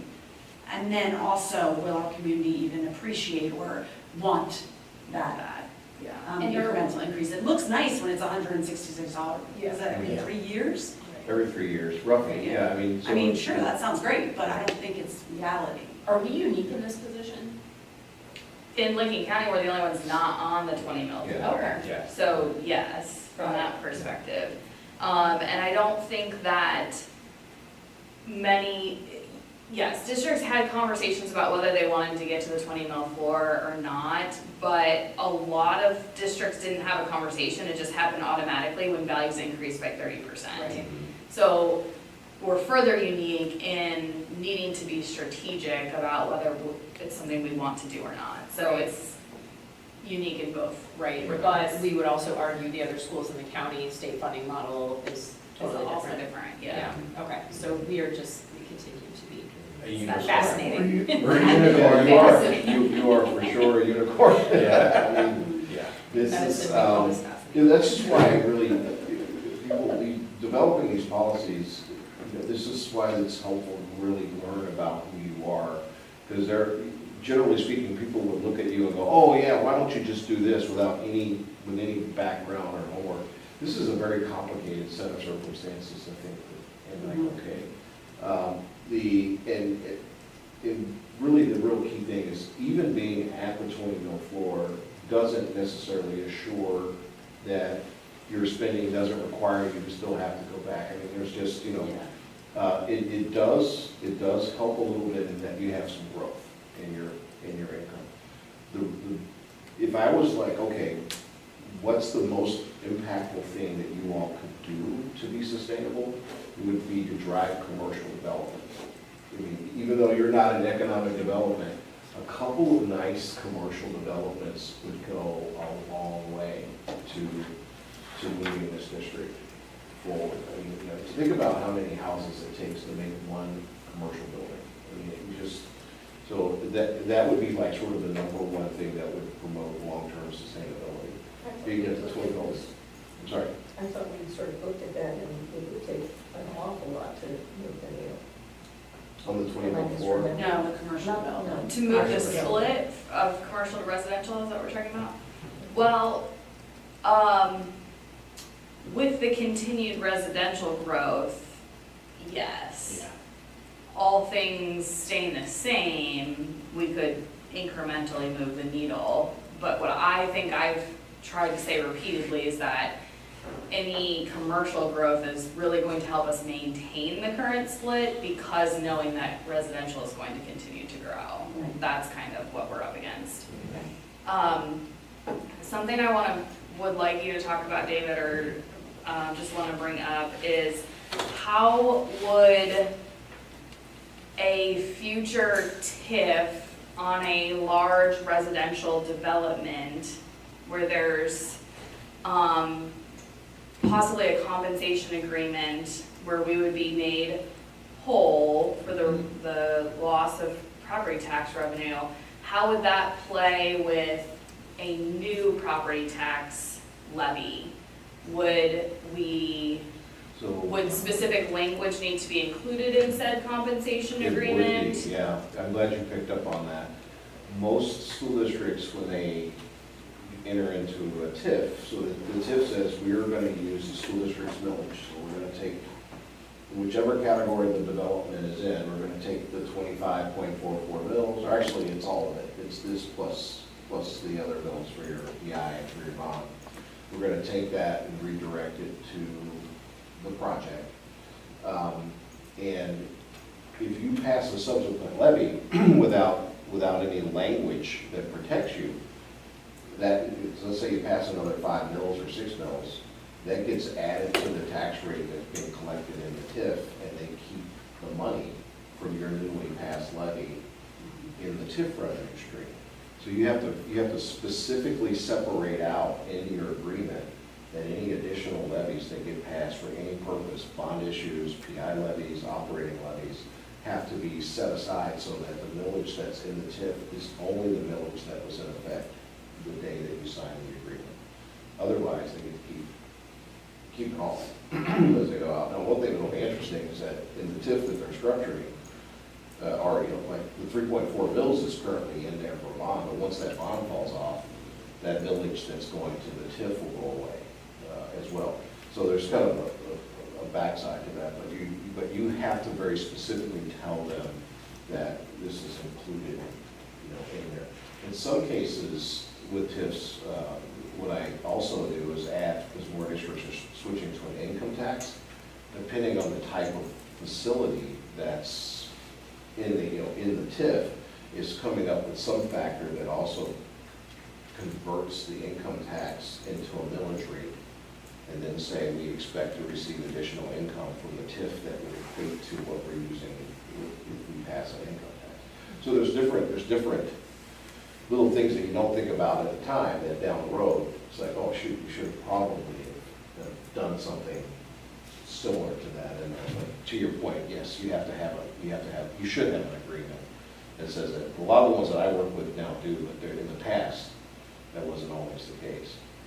So, the other thing too is the 20 mil floor. When you're not at the 20 mil floor, if you're in a TIF and you're at the 20 mil floor, there's additional income that throws off, into the TIF because of the same effect that it would have been for the school district. So there's also should be language to say if we're at the 20 mil floor, homes go up by 6% or whatever the valuation is, we get the excess over what was initially being collected when the TIF was approved. Because if not, they're benefiting from your 20 mil floor revenues as well. So those are like all these little pieces that kind of have to be customized in there. So, sort of back to where you are right now, the question on the table could be, the policy doesn't say we're going to absolutely do anything other than we're going to try to do these things. So as it relates to the 20 mil floor, Well, the language that says the class 1, class 2 should reach and remain at the 20 mil floor or equivalent when applicable. You could add something that just simply says, to the extent it makes sense. You know, I mean, because this is going to be a process of constantly evaluating where you need to be on the 20 mil floor. I think the 20 mil floor is referenced just a couple times in the policy. I mean, the policy starts out with kind of just the purpose of the policy, which is more or less the press release of what you're saying to the community. So when you get this, just remember the purpose is your press release. This is other language that other folks have used, but it has buzz phrases in here. The policy should be used to achieve and maintain financial stability, which should be like your primary goal, because obviously you have to be functional, while minimizing the need for additional or potential for this district or potential elimination of taxes. So this is a district that had so much cash that they were actually looking at reducing taxes, so it doesn't have to be that. The board recognizes the state's tax system is imperfect and that future changes to tax rules will require updates to the policy. So this conversation about the 20 mil floor, right off the bat, we're saying we have no idea what's going to happen, but if it does, we'll change this. But it says, nevertheless, the board's committed to pursuing long-term financial sustainability while considering this district chose the phrase, the basic cost of living and balance in the taxation of our school community. So I don't know how that strikes you at all, if that language, the cost of living, some districts use the term affordability. It's just getting at how much are we costing our residents, and do we have, in your case, your balance is one-sided because it's mostly individuals. So the question is, even though you're mostly individuals, is the balance within that group adequate, right? So the people that are on fixed income, even though they're high net worth, should you try to make some additional adjustments to be less costly to them and then have that burden be shifted more to the younger people that are using the schools? And that's what this statement is sort of saying, is that we're trying to make sure that the balance between our taxpayers is appropriate for what we, all back to philosophy again. And because remember our first class, I said, you've got two people that live in a house that are almost the same. In this community, you could have that. But one person is 70 years old with no kids in the school and they live alone and they're on a fixed income, and the house next door has a family with 3 kids using the school. And if you put a property tax on, both homes go up in taxes $1,000. Is that fair to the person that's 70? Remember that conversation? And I said, at the end of this whole process, I would come back to that question.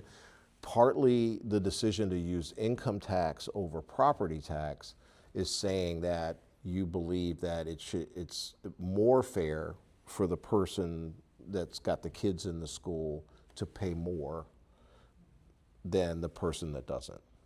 And there's no right or wrong. I mean, but back to, that's what this language is getting to, that you're trying to make a system that's allocated, without specifically saying what I just said, you're trying to create some balance. Does that sound kind of like what you would hope to be saying?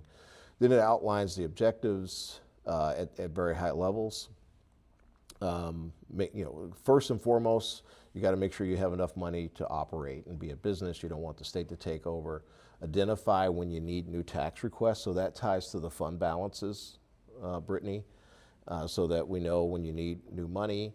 Promote financial stability without relying on new taxes. That sort of ties to just operating within your means. Maintain affordability for the community, which is keeping taxes reasonable. Some of the things, though, that come into play, there are statements that are made here that are contributors to cost, right? So maintain affordability means that people can afford to pay for something, but what is it you're doing to into that? In this case, is continuing to provide educational excellence, maximizing extracurricular opportunities, and appropriate student services and quality facilities to our students and community. That language is different for a lot of different school districts. Some districts do not want to use the term excellence or high quality because that translates into more expense.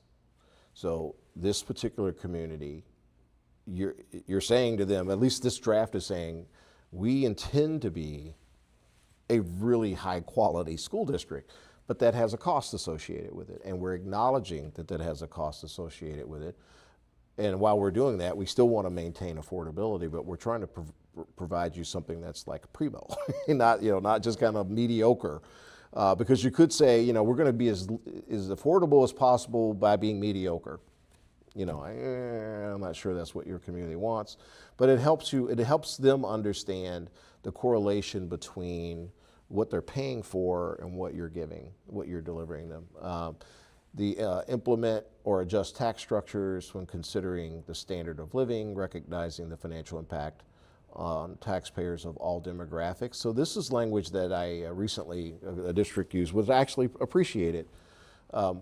Because you have a spectrum of taxpayers here. Not everyone is affluent, and you have some people that are. So this really is taking into consideration the whole spectrum of your taxpayer to make sure that your residents understand you're trying to make sure everyone's okay. Manage the district's cost of services to limit future taxpayer burden. Within the document, when you read in it, these are things that you do today. It's just not written down that you're supposed to do it. But there are instructions that the superintendent and the treasurer are always supposed to be making progress in finding ways to be efficient. If there's a way to generate revenue, finding ways to generate revenue, all for the purposes of not having to go back to the voters, because voters always assume school districts waste money, and aren't looking for efficient. To that point, we're engaged right now with the village and the township on shared services. Yeah. We pay a third party to do tree removal. The village has a tree removal team. We pay certain services, and there would be benefit to us and the aggregate tax base, shared tax base, to have some of those be more shared.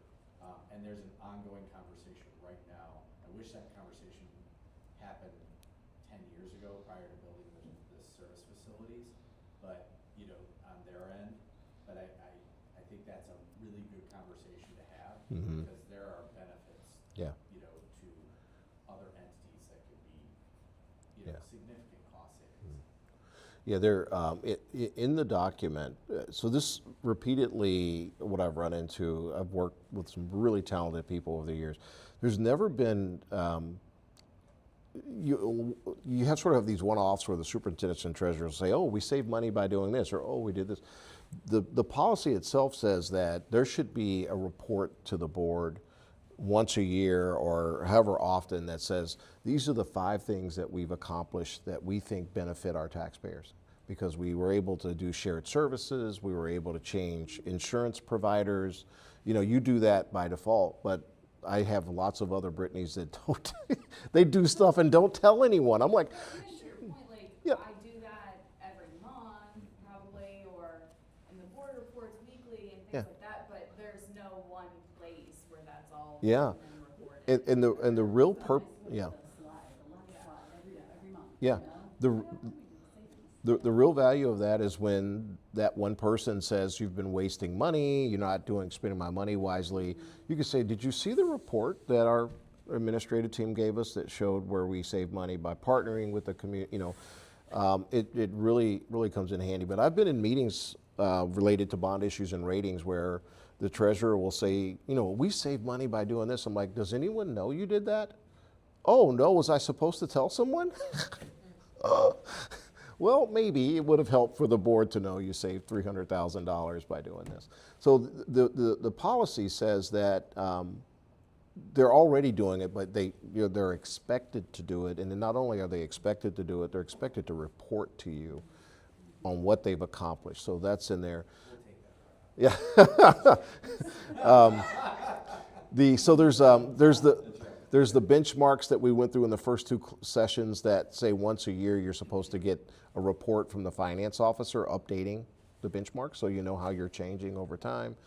An update to the fund balance, and I'm trying to remember, this, was yours 80 to 180 days?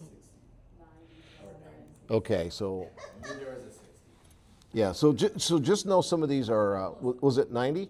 Yes, 90 to 160. 90 to 160, yeah, this is someone else's. Yeah, but this is the part where we're just simply setting what the benchmarks would be. So our cash balance, the affordability of the community. So remember the conversation of how our taxes compared to the districts in the region, and then we did a separate group that was all the higher, I guess the best way to describe it, the more successful districts around the state that have higher incomes, that had more demographics that match up with yours. So when compared to the districts regionally, your cost seems high, but when you compare yourself to the high-performing, wealthier communities, you're in the middle of the pack. So if you remember that comparison, this says that you should be measuring yourself against that comparison group every year, just so you know. There's not a lot you can do to control those variables because home values come into play, family incomes come into play, but it's really hard to know if you're out of line, generally speaking, if you don't have something to compare yourself to. So you don't know if you're too low or too high unless you're looking. So this says that that you want to maintain an affordability. This one is as low as possible out of the 20 districts in the comparison group. And that comparison group, if you remember, the one that you elected to do, which is the wealthier districts locally and throughout the state, you were about 10 out of the 20. You were right in the middle. So your choice could be to have language that says as low as possible, or it can say in the lower 10. I mean, it's kind of open to you, but it's a target, not an absolute. The reason it's helpful is that over time, if you're now the number 20 on that list of comparable groups, you might say, okay, why are we at the very high end now? Is there something we need to really be looking at to either change that number, at least having some type of explanation. And the policy says if each year so imagine we're in year 20 after having this policy, you guys are long gone, the next treasurer comes in, you're now the highest costing district out of the comparison group. The policy says if the board has concerns, like, hey, could you please find out why we're what's kind of going on, then the superintendent and treasurer have to come back to you in 90 days with an explanation of describing the circumstances that have driven that. Now, if you're doing this every year, it would never be a surprise. I mean, you would see your numbers getting worse and worse and worse. But the purpose of it is awareness of the board, and then there would be some directive from the administration to say, there's nothing we can do about this, or I think maybe here's some ideas, but the goal is to not just blindly be more expensive and not know that you're more expensive. There's some other language in here that talks about, is there some other type of cost test that you could use other than that comparison? You ever heard of the Teacher Affordability Index? There's a new thing that's like in the last 5 to 10 years that public school districts are beginning to use, and that is, the test is, what is the base salary of a starting teacher in the school district versus the median home value of the home in the school district? And it's really just trying to sort of align how difficult would it be for a starting teacher to live in the community in which they teach. And it's so in the back of my head, I was like, wow, that'd be tough here. Yeah. But again, you're the unicorn, right? I mean, we know that isn't going to be well here. But so you'll see stuff in there like that. That's just kind of the purpose is for you all. I want to be super careful not to have other people's thinking be your thinking. I want to trigger in your mind ideas and thoughts of what, you know, since it's your policy, what might you really want to use as a measurement of, are we priced right for what we do? But I put some stuff in there to just kind of think about it. Operating cycle, 6 years. I like 6 years, Brittany. It's practical. It's not 3 years. It's, you know, it's not, you know, but I mean, that would drive the earlier conversation. Yeah. If you're all in consensus that the community wants us to come back, Mhm. that kind of drives all the other Yeah. decisions. And why 6 versus 5, I don't know, I just thought that having it a little bit longer than the income tax cycle Well, is and, beneficial. and I mean, to me, I agree with that, and everybody had 5 because there was a 5-year forecast, you know, but, you know, what we're really looking at is, what is that window of time that taxpayers have tolerance for? You know, but 6 will drive, you know, potentially the millage up and, or, you know, have a Yeah. higher rate, so you have to weigh those options. And I want to make sure that, so this is talking about new, this one says additional, not Not renewal. renewal. Right. So that's, Yeah. you know, to be, because for most communities, people see renewals as just money they've already agreed to give you. They don't necessarily think about it as costing them more money. So this one is solely focusing on just real money. Tax rate, so, and then I just threw this in here. I'll figure out like the right. How to words. write, yeah. The way I do this is, I get all the ideas in, then I go back and like write it, you know, like really get it all organized well and right. So think of our next meeting is to just be like putting stuff on a Post-it note on the board, and then then I'll revise it all, get it back, and then we'll go from there. So it's not intended to fit. And if there's something you don't like, just take it out. I don't like this word, I don't like whatever, I'm just. And you're gonna send us this, so. that- Yeah, I'll send So it to you. you'll send this Yeah. to us, Yeah. we'll all kind of like edit it, and we'll come back next time and Share. share Yeah. our thought, like Yeah. go page by page and give feedback, is that what we're envisioning? Yeah, so and we're out of time. So the one thing that's kind of the use of surplus fund balances, this is, the intent of that is to simply say, at some point, you know, some party other than you is gonna tell you you have too much money. And Can I be a part of that? you need to be able to say to them, we never have too much money, because when we do have money that's beyond what we need for operational solvency, this is what we intend to do with it. This is your list of priorities but not your work. So maintaining and enhancing educational programs for providing students. My recommendation is whatever that first thing is, it's gotta be something for kids. I have a district that put facilities before kids, and I'm like, I'm not so sure that's a great idea. But anyway. But I think one of the things that I've always said is, if we're not spending the money, we're extending the levy request. That's exactly Like, that right. should be in there. It is. And it should be number 1, because that's what taxpayers want. So that's number 5 on this one. I agree. I mean, this is retaining Yeah. such remaining balances to reduce or eliminate the need for future taxation.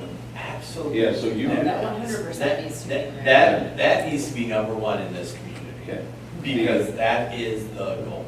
What I, this is what I put into, okay. They Well, understand. behind maintaining Yeah. educational programs provided to students. I understand that, Yeah. but to me, I think this community just takes that for granted. I do think we I know, have to but say you it. need to say it. It should be You have to bold, say it. number 2 and make Yeah. it bold. Yes, right, exactly. But the other thing, something else I was thinking about from that length of time thing is every time we have a levy cycle, the point is made that people move here to use the schools and then move out, and while they're here, they're happy to vote to increase, you know what I mean, our taxes. So I think from a 13-year time span, the least amount of times that someone can vote for somebody else's taxes, I think should be minimized. So like 6 to 7 years maybe. Don't insert any middle schoolers right here. But 6 to 7 years, you know, that time frame, you know, if it's a 7-year thing, you're really only, I think there's no way that you could vote more than twice while you were just here as a visitor using the schools. I think that, you know, that's helpful too. I think 5-year gives somebody the opportunity to potentially vote 3 times. Yeah. On something that they're gonna move away from Right. and not have to deal with the long-term impacts. So this particular one says in no particular order, so back to this watered down. Yeah, but nobody's gonna read that. Yeah. They're gonna hold us, they'll Still- hold us to the. They're gonna order. just go to Yeah. the numbers. You'll notice. In his Kids. particular order. Yeah. I believe, I mean, you're doing this work Yeah. for a reason. Yes. Like, in no particular order, sort of meaning, we'll do whatever we want to do. It's kind of nice, that's why I have numbers on here. It's kind of nice to say, in this order. Yeah. We intend Yeah. to Yes. and do a great job Yeah. doing that and make sure they're healthy and I mean, I happy. think you could say including but not limited to the following, as recommended by the superintendent or Yeah. CFO. Right, yep. And then number 2, we'll bring up that one Yes. thing, but you'll see this one was constructing facilities, the third one was paying off debt that's outstanding if you have money, the fourth one is reducing taxes. So again, imagine yourself one day being in a position where you have enough money to take great care of the kids or have a reasonable operating Yeah. cycle. 4 and 5 need to be. And then, I know it sounds crazy, but let's say some really unusual development happens here and you find yourself with a lot of cash. You could opt to pay off outstanding debt, or you could just reduce the taxes. Now, I've only had that happen a handful of times, but it has happened, and I'll bring that up. And anything else you can think of that you might want to add? Then there's the tax incentive language, if you guys would write what really works for you in here, and then here's the review and disclosure process, which pretty much is standardized, but it says, annually that you all would have the policy is only as good as the fact that you look at it, and then, so not just you, but sooner or later there'll be new you on the board, and they won't have any idea of taxation, and so the treasurer and the superintendent, once a year, have to say, oh, we have a tax policy, and that tax policy says that I need to review these things with you so that you understand what we're doing. So it sets the timeline together, and basically, that's it. So it's really short. So I'll get that, what I'll do is I'll go back and clean up the highlights, send that Okay. over to you Yeah, today, and perfect. then we'll get it out. And then our next meeting will be the meeting where we start drafting. And David, I don't think I confirmed this with you. Our next board meeting is the 17th. I don't know if you're available at 5 to do before that The again. 17th of July. August, sorry. We don't want to repeat it. Yeah, you're wide open. I'm wide open on the 17th. Okay, Yeah. all right, let's go ahead and plug that in then. At what time? 5, we'll 5. do 5 to 6:30 Yep. again on that day. That's perfect.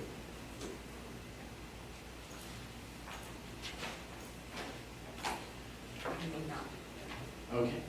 college. Yeah. So, John, maybe. What? College.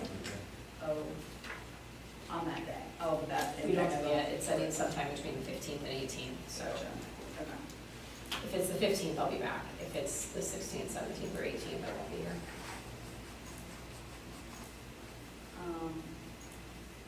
Anything else, or are we ready to adjourn? You ready? So, Second. Ms. Deeds? aye. Mr. Wolf? Aye. Ms. Klein? Aye. Michelle? Aye.